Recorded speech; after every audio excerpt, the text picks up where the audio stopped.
सभी दर्शकों और प्रिय भक्तजनों को हमारा नमस्कार। स्वागत है आपका हमारे चैनल प्रभात कहानी में। आज मैं आप सभी दर्शकों को मंगल भूम प्रदोष व्रत की कथा सुनाऊंगी। हर महीने के शुक्ल पक्ष और कृष्ण पक्ष की त्रयोदशी तिथि को प्रदोष तिथि का व्रत किया जाता है।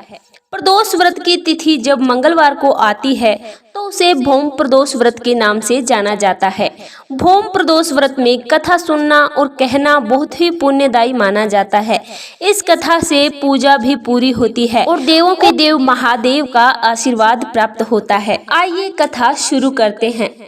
एक नगर में एक बुढ़िया रहती थी। उसका एक ही पुत्र था। बुढ़िया की हनुमान जी पर बहुत गहरी आस्था थी। वह हर मंगलवार को नियम से व्रत रखती थी और हनुमान जी की आराधना करती।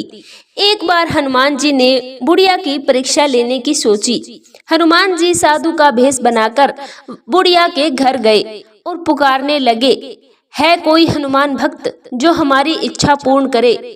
पुकार सुन के बुढ़िया बाहर आई और बोली, आज्ञा करें महाराज। हनुमान बोले, मैं भूखा हूँ, भोजन करूँगा, तुम थोड़ी जमीन लीप दो। बुढ़िया दुविधा में पड़ गई और हाथ जोड़कर बोली, महाराज, लीपने और मिट्टी खोदने के अलावा आप कोई दूसरी आज्ञा दे, मैं अवश्य पूरी करूँगी। साधु ने 3 बार प्रतिज्ञा कराने के बाद कहा, तू अपने बेटे को बुला, मैं उसकी पीठ पर आग जलाकर भोजन बनाऊंगा। ये सुनकर बुढ़िया घबरा गई। बुढ़िया प्रतिज्ञाबद्ध थी, इसलिए उसने अपने पुत्र को बुलाकर साधु के सुपुर्द कर दिया। वेशधारी साधु हनुमान जी ने बुढ़िया के हाथों से ही उसके पुत्र को पेट के बल लिटवाया और उसकी पीठ पर आग जलवाई। आग जलाकर दुखी मन से वृद्धा अपने घर चली गई। इधर भोजन बनाकर साधु ने बुढ़िया को बुलाकर कहा, तुम अपने पुत्र को बुलाओ ताकि वह भी आके भोग लगा ले। इस पर बुढ़िया बोली, उसका नाम लेकर मुझे और दुख ना पहुंचाओ। लेकिन जब साधु महाराज नहीं माने तो बुढ़िया ने अपने पुत्र को आवाज लगाई। अपने पुत्र को जीवित देखकर बुढ़िया को बहुत ही आश्चर्य हुआ और वह साधु के चरणों में गिर पड़ी।